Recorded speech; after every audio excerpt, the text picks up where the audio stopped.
Bonjour les amis, nouvelle vidéo aujourd'hui pour parler de Francis Lalanne qui était l'invité d'Omerta et qui a pris la parole.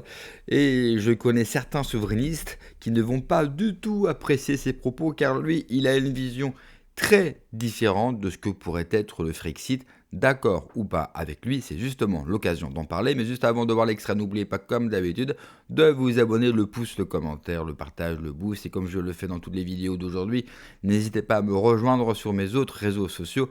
Facebook, Instagram, X et surtout TikTok. J'aimerais pouvoir atteindre au plus vite la barre des 1000 abonnés pour pouvoir faire des lives et justement faire des lives avec vous parce que sur TikTok vous pouvez monter dans mon live et discuter directement avec moi tout en restant anonyme. Donc je compte sur vous et je compte sur vous aussi pour soutenir mon travail. Donc n'hésitez pas à me rejoindre sur Patreon, vous avez le lien en description sous la vidéo. Vous avez du contenu exclusif et surtout sur Patreon il y a une liberté d'expression totale.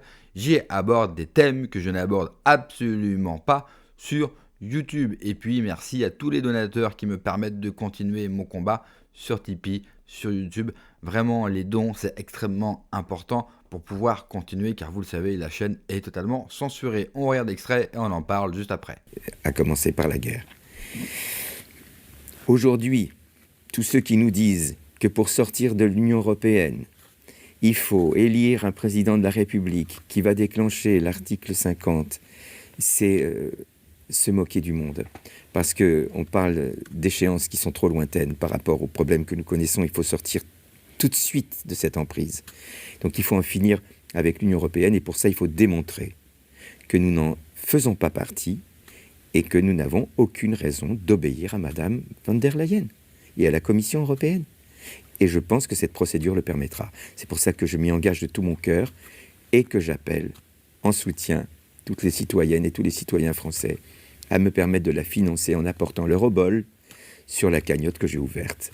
Et dont vous avez donné très gentiment les coordonnées qu'on peut trouver en consultant votre site et l'émission que nous sommes en train d'enregistrer. Bien sûr. Francis Lalanne, revenons en France. Oui. Vous vous êtes présenté à Lyon, Oui. vous avez souhaité vous présenter à Lyon Oui. sur une liste du mouvement Spartacus. Oui.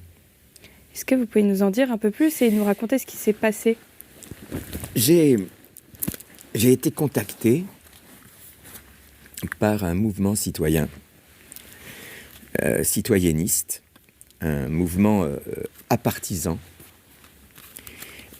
composé par des personnalités non encartés ou désencartés, donc qui avaient fait partie d'autres mouvements politiques avant, qui sont déçus du principe partisan, qui ont compris que ce principe partisan n'est pas bon pour la démocratie, et même contraire au principe démocratique. Et donc ils m'ont demandé de conduire cette liste, parce que ils n'avaient pas accès aux médias pour se faire connaître. Et que, du fait que nous partageons les mêmes idées, et que si je mettais ma notoriété au service de leur action, ils pouvaient espérer avoir, une forme d'exposition dans le débat, puisqu'ils étaient exclus de tout débat. Donc j'ai accepté cette responsabilité, et par mon intervention, ils ont pu avoir accès au débat.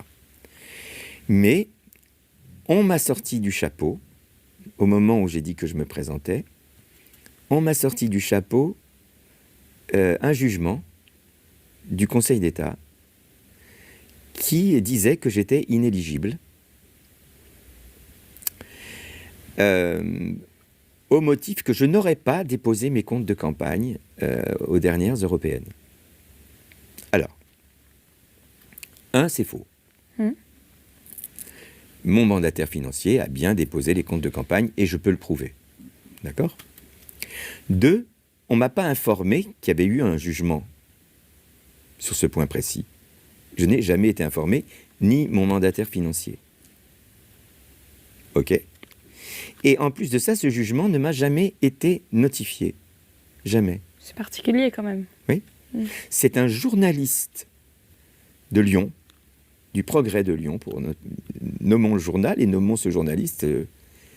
Je me demande comment d'ailleurs il a eu et comment ça s'est passé. C'est-à-dire Qu'est-ce qui a fait que ce journaliste a eu ce document? Je voulais aussi vous laisser cette partie où on apprend que Francis Lalanne a tout simplement été empêché de se présenter à une liste au municipal. Quoi qu'on pense bien sûr des élections, et vous le savez, je me tiendrai toujours à côté de ceux qui sont censurés et empêchés d'agir démocratiquement et poétiquement, peu importe leur étiquette politique, aussi bien pour Francis Lalanne que pour Soral, Dieudo, Javier Moreau qui est empêché de rentrer en France. On doit soutenir tous ceux qui sont censurés, tous ces porte-paroles finalement de notre cause, car cela nous arrivera également un jour, et ça commence toujours bien sûr par le haut et par les têtes les plus publiques. Pour revenir à ces propos du début de l'extrait sur cette fameuse sortie de l'Union européenne, vous le savez peut-être, Francis Lalanne a lancé une grande procédure, une grande initiative pour démontrer que d'un point de vue légal et d'un point de vue constitutionnel, nous n'appartenons pas à l'Union européenne. Je salue cette initiative, mais à titre personnel, je la trouve utopique et, à mon sens, elle n'a aucune chance d'aboutir. Surtout qu'aujourd'hui, le système politique français est totalement pris en main par le système où Macron a pu nommer ses hommes dans toutes les institutions qui comptent dans la Ve République.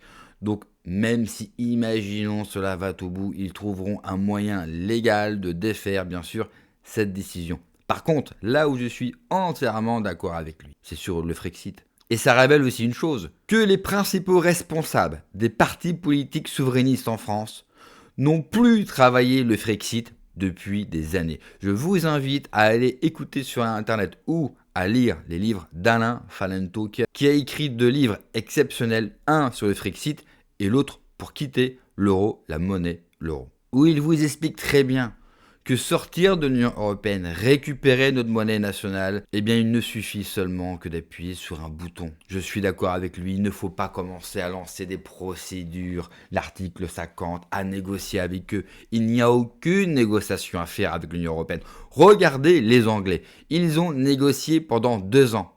Pour quel résultat aujourd'hui? Ils ont enlevé un pied de l'Union européenne pour en remettre un et pour nommer un Premier ministre comme Starmer. Le cas anglais devrait nous enseigner énormément de choses.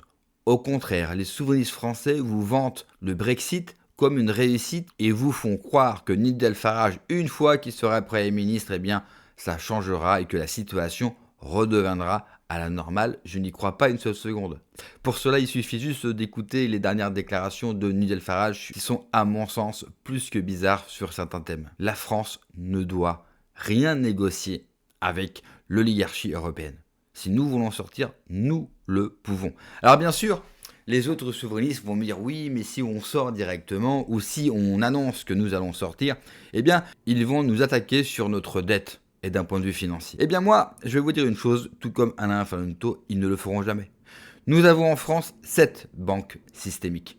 Une seule banque systémique qui s'effondre et c'est tout le système bancaire mondial qui s'effondre. Vous croyez vraiment qu'ils vont jouer à ce jeu? Et puis vous oubliez aussi une chose. La France est le 2e contributeur net à l'Union européenne. Donc s'ils nous attaquent sur les marchés financiers, on ne sera plus en mesure de financer cette Union européenne. Donc ça ne représente aucun intérêt. Ils ne le feront jamais. Il faut que nous avons confiance en nous. Il faut arrêter d'avoir peur, on va être attaqué. Nous sommes la France. Nous sommes un pilier malheureux de cette Union européenne, mais un pilier quand même. C'est nous qui finançons tout dans cette Union européenne. C'est nous qui avons encore la seule armée valide capable bien sûr d'aller botter le cul à nos pays européens qui n'ont plus rien comme armée et qui ne seront pas capables de se défendre. Et nous avons encore l'arme atomique, encore pour un petit peu de temps, parce que j'imagine que Macron, juste avant de partir, risque de la donner à l'Union européenne. Mais nous avons tout pour sortir. Il ne faut pas négocier, il faut annoncer une sortie, il faut le faire le plus tard possible. Il faut le faire un week-end, le mieux c'est un dimanche quand les marchés boursiers sont fermés. Comme ça, ils ne pourront pas jouer sur notre dette. Il y a 2 façons de sortir. Soit le président annonce une sortie immédiate, ou alors un référendum qui remet les lois françaises supérieures aux droits européens et de facto, vous êtes sorti de l'Union européenne. Mais ça, c'est dans le cas échéant où nous avons un président frexiteur. Et là encore, C'est utopique de croire qu'un de nos responsables, qu'un de nos chefs souverainistes arrivera à être président. Vous pensez vraiment que le système va nous laisser arriver à la présidence? Cela n'arrivera jamais. C'est pour cela que je ne crois pas à une solution démocratique ou à une solution électorale, et c'est pour cela que je me suis désintéressé, mais alors totalement, aux élections municipales. Vous l'avez bien vu, pas un seul live, pas une seule vidéo. Je n'ai aucun commentaire à faire, je n'ai aucune consigne de vote, bien sûr, à vous donner. Vous êtes assez grand pour savoir quoi faire, mais je ne crois pas du tout en les élections, et encore moins dans les élections municipales qui n'ont aucun poids. Tout se décide aujourd'hui ailleurs qu'en France. C'est malheureux, mais c'est du factuel. Et la seule chose dont on peut espérer, eh bien, c'est qu'un jour, les Français prennent conscience que leur appartenance à l'Union européenne est tout simplement en train de les tuer. Merci d'avoir regardé la vidéo, les amis. N'oubliez pas, comme d'habitude, de vous abonner, le pouce, le commentaire, le partage, le boost de la vidéo. Prenez soin de vous. Que Dieu vous protège. Allez, ciao.